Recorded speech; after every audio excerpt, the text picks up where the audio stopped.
E aí pessoal, beleza? E hoje nós iremos ter uma aula sobre os aspectos climáticos mundiais.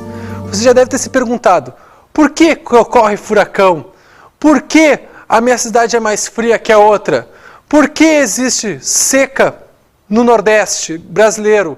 Por que existe o deserto do Saara? Tudo isso você vai visualizar nessa aula. E para tal nós devemos então entender o que é a atmosfera.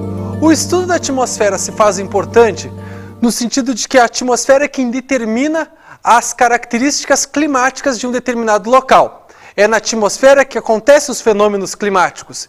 Então, ela se torna importante para o nosso estudo.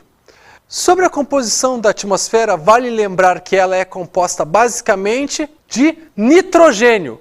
E o restante, no caso 21%, nós temos de oxigênio e 1% de outros gases que nós temos na atmosfera. Se a atmosfera ela possuísse mais oxigênio, o que aconteceria com a atmosfera?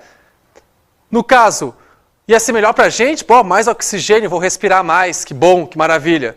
Olha, se acontecesse um aumento de quantidade de oxigênio na atmosfera, a nossa atmosfera seria altamente combustível, porque o oxigênio, como a gente sabe, ele é um combustível. Quando, por exemplo, quando tu faz fogo, tá fazendo foguinho lá, o que tu faz para o fogo queimar mais rápido? Tu vai lá e assopra o fogo, ou abana o fogo, ou seja, no sentido de oxigenar esse fogo. A partir do momento que tu isola ele e tira o oxigênio, ele se apaga. Então, o valor de 21% é o que mantém a nossa atmosfera sem, digamos assim, ter grandes queimas. Se nós tivéssemos valores maiores, consequentemente, haveria muita combustão no nosso sistema. Ok, pessoal? E agora nós vamos entender então um pouco mais sobre as camadas da atmosfera quanto à temperatura. Quanto à temperatura, nós temos então uma classificação da atmosfera em camadas. No caso, 4 camadas. Que aí, no caso, o que eles fazem? A gente pega então essa classificação e faz o seguinte. Olha, nessa camada a temperatura aumenta conforme a altitude. Na outra camada a temperatura diminui conforme a altitude. Aí na outra, a temperatura aumenta conforme a altitude. É isso que a gente vai ver agora, vai tentar entender as características de cada camada da atmosfera. A primeira camada é a troposfera. A troposfera é a camada onde nós, seres vivos, vivemos. É onde as aves voam, onde os humanos caminham. É a troposfera, a camada da atmosfera onde nós vivemos, então. Uma das características da troposfera é a seguinte, a temperatura diminui com a altitude. Veja bem, a temperatura diminui com a altitude. Este é um dado importantíssimo. Outro dado importante sobre a troposfera é o seguinte, é o fato de que a maioria dos fenômenos climáticos que ocorrem na troposfera. E outra coisa que é importante lembrar da troposfera é que praticamente toda a massa da atmosfera está concentrada na troposfera. Cerca de 80% da massa da atmosfera está concentrada na troposfera. A troposfera é, então, a camada onde se concentra a maioria dos gases pesados, tá ok? Sobre a estratosfera. Na estratosfera, como o ozônio está concentrado no seu topo, consequentemente, o que nós temos? Nós temos, então, um aumento da temperatura conforme a altitude. Vejam bem, na estratosfera nós temos um aumento da temperatura conforme a altitude, ok? Na mesosfera, como o ozônio se concentra na base, acontece o contrário novamente. Ou seja, a temperatura na mesosfera diminui com a altitude, ok? E a termosfera é a camada, no caso que a gente pode também chamar de ionosfera, porque é a camada eletricamente carregada que nós temos. É lá que ocorre o fenômeno, por exemplo, da aurora boreal. Nessa camada, a temperatura aumenta com a altitude. Então, resumindo, nós temos então uma troposfera onde a temperatura diminui com a altitude, depois nós temos a estratosfera onde a temperatura aumenta com a altitude, depois nós temos a mesosfera onde a temperatura diminui com a altitude e por fim nós temos a termosfera ou ionosfera onde a temperatura aumenta com a altitude. Mudando um pouco de assunto, nós vamos agora discutir então tempo e clima. Você já deve ter dito, por exemplo, hoje o clima está ruim, hoje vai chover, o clima está ruim. se referindo então a coisas que vão acontecer naquele momento. Mas na verdade, existe uma diferença entre tempo meteorológico e clima.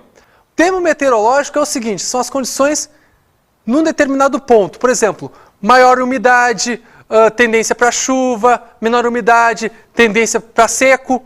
Já clima é relativo, no caso, a uma sequência de tempos meteorológicos. Por exemplo, num determinado ponto, chove todo mês de agosto, dezembro, novembro, outubro. O que acontece? Aí tu está criando uma condição climática. Naquele período é um período de chuvas. Então, tu tem uma sequência de tempos meteorológicos que determinam esse clima. Tá ok? Então, digamos assim, o tempo meteorológico é uma coisa mais imediata e o clima, no caso, é vamos botar aqui, entre aspas, um coletivo de tempos meteorológicos.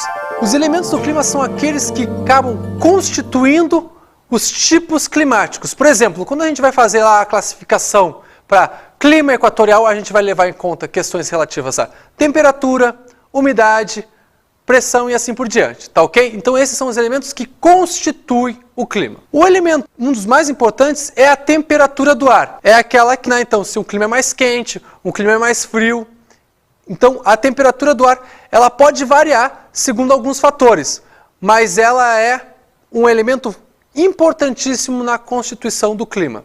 Um outro elemento a ser considerado é a umidade, ou seja, a quantidade de água que nós temos no ar. Essa água normalmente está em vapor, tá ok? E normalmente, então, quando nós temos quanto maior a presença desse vapor d'água no ar, consequentemente, maior a umidade. Por exemplo, em locais equatoriais, essa umidade é muito grande e, consequentemente, a gente tem grande presença das chuvas. Por exemplo, já em Brasília, acontece o contrário. A umidade relativa do ar ela é muito pequena, consequentemente, gera um período seco. Então, nós temos essas diferenças relativas à umidade do ar e a umidade do ar é um elemento importante na constituição do clima.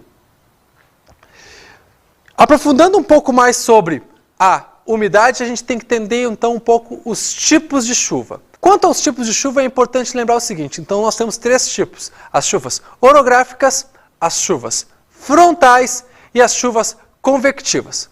Chamando a atenção a essa última, as chuvas convectivas é aquele ciclo da chuva, onde uma gotinha cai e aí um dia ela evapora e vira nuvem, e ela cai na água e forma nuvem de novo, e aí assim, aquele ciclo da água que a gente ouve nas escolas de primeira série a terceira série. Então, esse é o tipo de chuva convectiva, é o ciclo da água. Agora, quanto às chuvas, por exemplo, orográficas, como é que são as chuvas orográficas? A frente está vindo com umidade e encontra uma barreira, que pode ser um morro. Aí o que acontece? Quando a frente está vindo com umidade, encontra o morro, ela se eleva, né, porque ela não vai ultrapassar, né, então ela tem que se elevar. Se elevou, e o que aconteceu? Quando se elevou, perdeu temperatura, né, porque a temperatura diminui com a altitude. Perdendo temperatura, o que acontece com ela? Ela condensa e chove, tá ok? Então esse tipo é o tipo de chuva que a gente chama de chuvas orográficas, tá ok? E o outro tipo de chuva, que é o chuva frontal, é o seguinte. Chega uma massa de ar quente, úmida, e uma massa de ar frio e úmido. Elas se encontram. E o que acontece? Qual dessas massas de ar ela é mais densa? A fria, né, pessoal? Pô, quanto mais frio o ar, mais denso. Então, a massa de ar frio mais densa fica embaixo, empurrando a massa de ar quente para o topo. E, consequentemente, quando essa massa de ar quente sobe com umidade, ela resfria, condensa e chove. Tá ok? Então, esse é o tipo de chuva chamado frontal. Um outro elemento que nós devemos considerar nos estudos de clima é a pressão. Sobre a pressão, o que nós devemos lembrar? Que a pressão, na verdade, é a força que o ar atua sobre a superfície. Então nós temos um ponto onde existem altas pressões, ou seja, ar que desce pressionando a superfície, e nós temos os pontos de baixa pressão, que são pontos onde o ar ascende e, digamos assim, consequentemente exercendo pouca pressão sobre a superfície terrestre. Então, lembrando então, alta pressão, ar descendente. Baixa pressão, ar ascendente. Massas de ar e circulação geral da atmosfera. A rotação terrestre, ela ocorre de oeste para leste. Consequentemente, o que acontece com o ar? O ar, ele tende a ir na direção contrária. Então, é por isso que os ventos, nesse ponto, eles vão nessa direção. Aqui nesse ponto onde nós estamos marcando, e eu marquei como Z-City, que é a zona de convergência intertropical, nós temos um ponto de baixa pressão, ou seja, o ar está se encontrando aqui e está ascendendo, ou seja, está subindo para a grande altitude. Este ar, parte migra para o polo e parte migra para uma latitude aproximadamente de 30 graus. Então, no polo e no 30 graus nós temos um ponto de descendência de ar. E nos pontos de descendência de ar o que acontece? Acontece, então, alta pressão. Normalmente o que a gente pode dizer é o seguinte, que na alta pressão nós temos, então, divergência de ar. E na baixa pressão nós temos a convergência do ar. Ok, pessoal? Neste ponto chamado zona de convergência intertropical e nesse ponto aqui, que é um ponto aproximadamente a 60 graus, nós temos os pontos de convergência de ar. Essa convergência, ou seja, essa ascensão de ar, está ligada ao quê? Está ligada à temperatura. Lembre que na área próxima ao Equador é a área que, consequentemente, tem maior insolação e, consequentemente, tem maior temperatura. Com a temperatura, o que acontece com o ar? O ar consegue encontrar condições para subir. Do contrário, acontece no polo. Como o ar é muito frio no polo, a tendência do ar é descer. Agora, como é que nós temos um ponto a 60 graus onde o ar ascende? Muito simples. O ar proveniente da alta subtropical encontra o ar proveniente da alta polar. Esse ar proveniente da alta subtropical, ele é mais quente, no caso, do que o ar polar. Quando eles se encontram, o ar proveniente da alta subtropical, a tendência dele é subir. Tá ok, pessoal? É por isso que esse ponto é um ponto de baixa pressão. Tá ok? Você deve ter se perguntado, então, aqueles fenômenos, furacões, onde é que eles acontecem, o que eles são? Bom, um furacão é um ciclone tropical, que é formado numa baixa pressão, no caso, nas baixas pressões existentes próximos à zona de convergência intertropical. Agora, nós temos, no caso, também os ciclones extratropicais, que são aqueles que não ocorrem nesse ponto, e sim nesta baixa pressão. O importante de um ciclone é que ele sempre acontece numa baixa pressão e sempre acontece no mar. À medida que ele atinge o continente, ele perde a força, tá ok? E aí, o contrário dos ciclones são os anticiclones, que são o quê? São os centros de alta pressão. Sobre ventos e brisas. Sobre brisas, é importante a gente lembrar a diferença entre brisa terrestre e brisa marinha. A brisa marinha, vamos explicar ela agora. Pensa comigo. Num dia ensolarado, tu na praia, o que acontece? Qual é a superfície que vai estar mais quente durante o dia? É a terra ou é a água?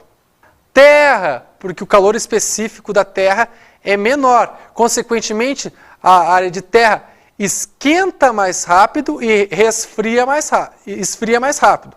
Então o que acontece? Essa área acaba estando mais quente. Então onde é que o ar vai encontrar condições para ascender, ou seja, para subir? Na terra. Então, o ar sobe na terra e aí ele migra em direção ao mar. Quando ele encontra o mar, ele diminui a temperatura e faz com que ele desça. Quando ele desceu, ele vai voltar para a terra. Então, a brisa marinha acontece durante o dia, tá ok? Durante a noite, o que acontece? Qual é o mais quente? A água, porque a água esquenta mais devagar, mas esfria mais devagar também. Consequentemente, então, logo a terra resfria, quando acaba o dia, e consequentemente a água mantém a temperatura. Então, na água fica mais quente, o que acontece? o ar ascende na água e aí ele vai procurar uma temperatura mais fria na Terra. E aí, quando ele encontra essa temperatura mais fria, ele desce. Quando ele desceu, a tendência dele é migrar para a água, pois a água está mais quente. Então aí nós temos um movimento que vai da Terra para o mar e, consequentemente, nós temos a brisa terrestre. Tá ok?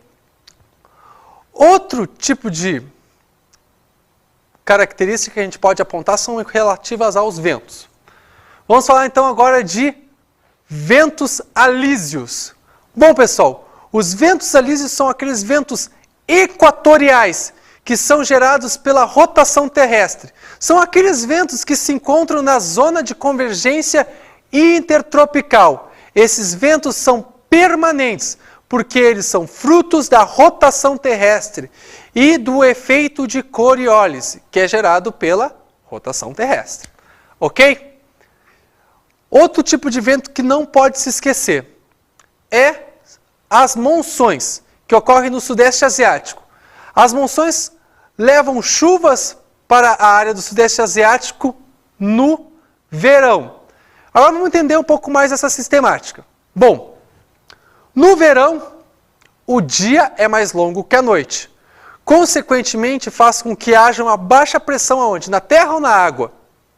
Na terra, né? Porque durante o dia, né? Lembrando então que a terra aquece mais facilmente. Então o ar ascende sobre a terra e migra para o oceano. E do oceano ele vem trazendo umidade. Consequentemente, trazendo chuva. Então, nas monções chove por causa disso. Outro dado que é importante são as monções de inverno, que aí acontece o contrário. A noite é maior que o dia. E a noite sendo maior que o dia, o que acontece? O ar ascende aonde? Ascende no oceano. Consequentemente, do oceano ele ascendeu, ele migra para a terra e desce na terra. E aí o ar então vem da terra para o oceano. Consequentemente, deixando um período seco nesta área do Sudeste Asiático. Tá ok? Então esses são alguns ventos que são importantes da gente lembrar na hora do nosso estudo. Um outro elemento do clima é o albedo. O albedo é o seguinte, é o índice de reflexão que nós temos na superfície terrestre. E onde é que o albedo é maior? Qual é a cor que reflete mais a incidência solar? É o branco, né, pessoal? Então, a área que mais reflete a energia solar é onde? É o polo, porque o polo é praticamente todo constituído de neve. Então, o albedo, na verdade, está relativizado com a ideia de branco, tá ok? E onde é que nós temos branco? É nos polos. Então agora nós vamos estudar os fatores do clima, ou seja, aqueles que podem alterar a dinâmica dos elementos climáticos que nós estudamos. O primeiro fator do clima que nós vamos falar é a latitude. Pessoal, pensa comigo. Quanto maior a latitude, menor ou maior a temperatura? Quem respondeu que menor a temperatura respondeu correto. Pensa que a latitude 0 é o Equador, ou seja, uma área quente. E aí, então, consequentemente, a maior latitude, que é 90 graus, está no polo. Então, quanto maior for a latitude, menor será a temperatura. Tá ok? Quanto ao fator altitude. Quanto ao fator altitude, cabe salientar o seguinte. Quanto mais alto formos, no caso em relação ao nível do mar, menor vai ser a temperatura e menor vai ser a pressão atmosférica. Tá ok, pessoal? Por quê? Porque a quantidade de ar é maior na superfície do que nas áreas mais altas. O fator continentalidade e maritimidade. Bom, nas áreas mais continentais, nós temos as maiores amplitudes térmicas, pois a Terra esfria e esquenta mais rápido. Consequentemente, nas áreas que estão mais próximas ao mar, nós temos uma amplitude térmica baixa. Por quê? Porque a água vai fazer com que não haja um aquecimento muito grande, mas também não haja um resfriamento muito grande. Quanto às correntes marinhas, pessoal, quanto às correntes marinhas, tu tem que lembrar o seguinte, que as correntes marinhas, elas são importantes no seguinte sentido. Nós temos correntes marinhas que são frias e nós temos correntes marítimas que são quentes. As correntes marinhas quentes normalmente estão associadas às áreas das costas leste dos continentes.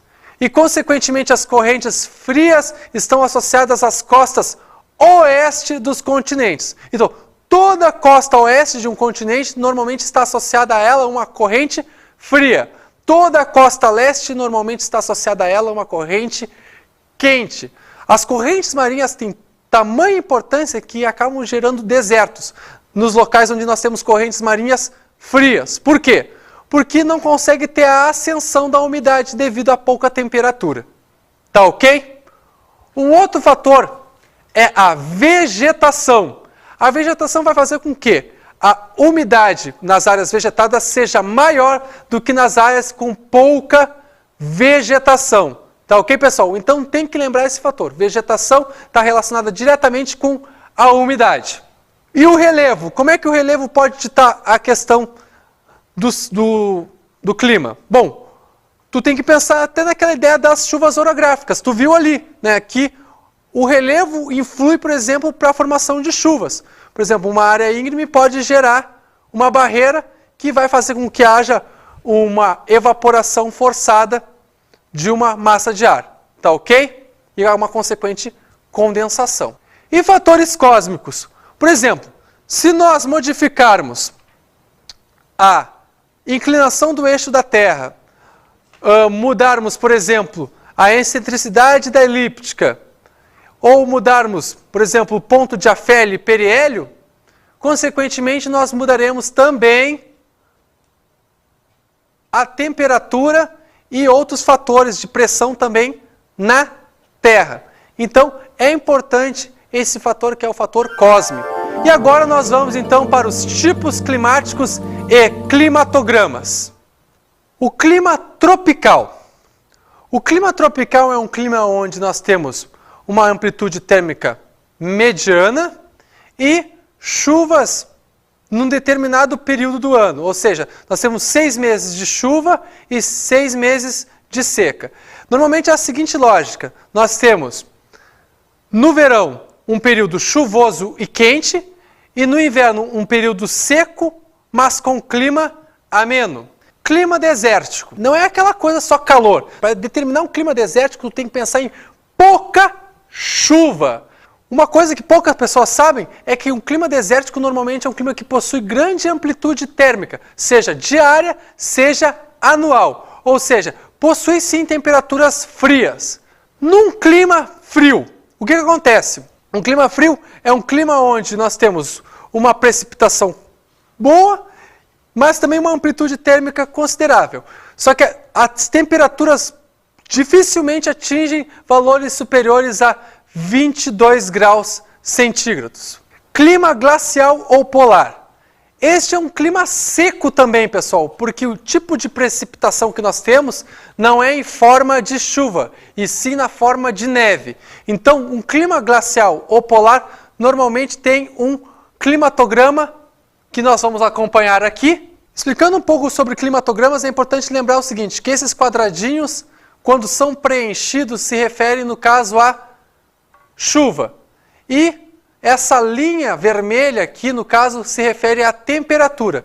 Então, tu vê que existe uma amplitude térmica, mas existe muito pouca precipitação. Sobre o clima temperado, vamos acompanhar aqui o climatograma. Olha aqui, ó. Aqui já nós temos a presença de chuvas, principalmente concentradas nos meses, do caso do meio do ano, né? E aí o que acontece? Nós temos a temperatura que se eleva também no meio do ano. Pessoal, isso nos faz deduzir o quê? Que essa aqui é uma cidade que está no hemisfério norte ou no hemisfério sul?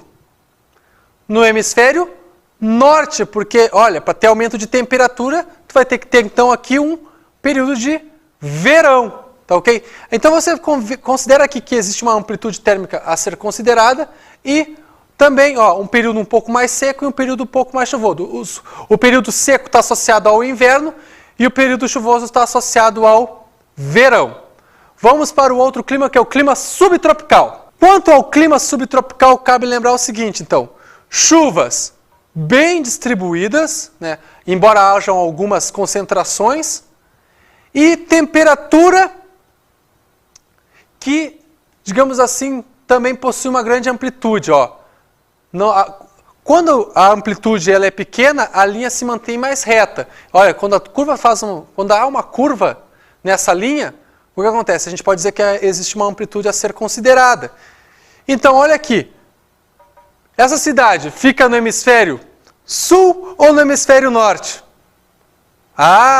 Aqui é o contrário. Olha aqui, o verão, temperaturas altas. Ou seja, então o verão é aqui. Consequentemente, aqui é hemisfério sul, tá ok? Porque a queda de temperatura se dá nos períodos que estão no meio do ano, tá ok?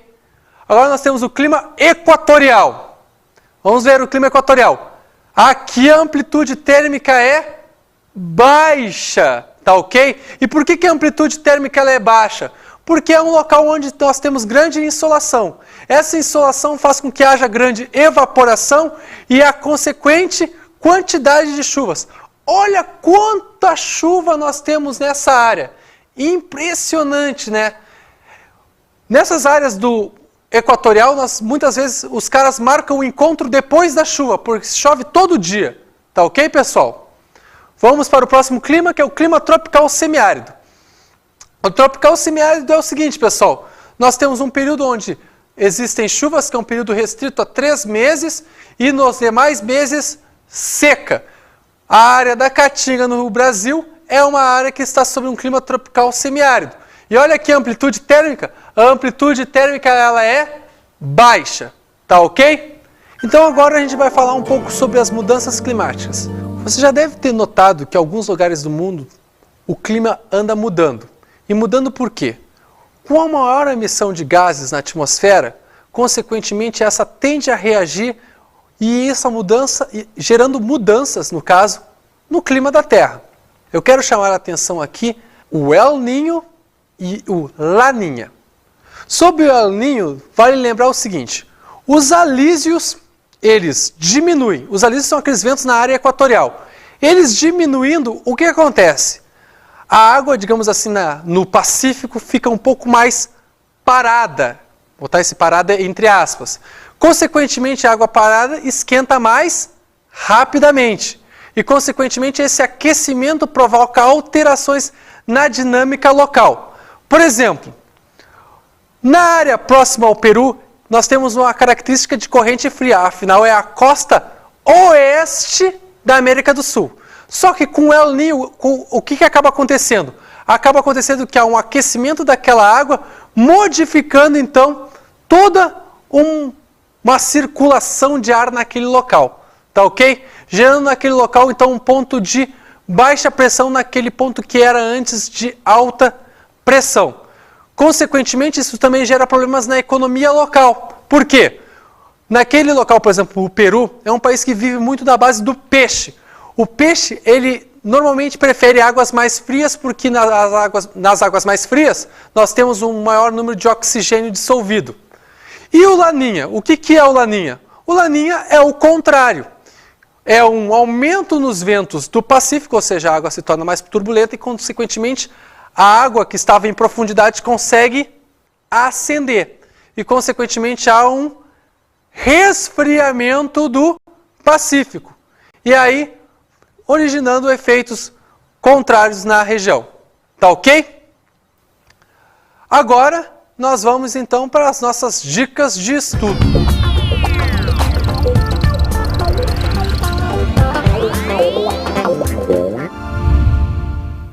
Uma dica de estudo é o livro Espaço Geográfico e Globalização de Eustáquio de Sene e João Carlos Moreira. É um livro onde você vai encontrar as questões climáticas e ainda mais, vai poder relacioná-las com as questões relativas ao mundo econômico. É muito interessante a leitura que nós temos nesse livro. tá ok? E bom, pessoal, estamos finalizando a nossa aula. Eu espero que você tenha gostado e tenha aprendido bastante nessa aula. Agora é você quem faz o estudo em casa. Até mais! Tchau!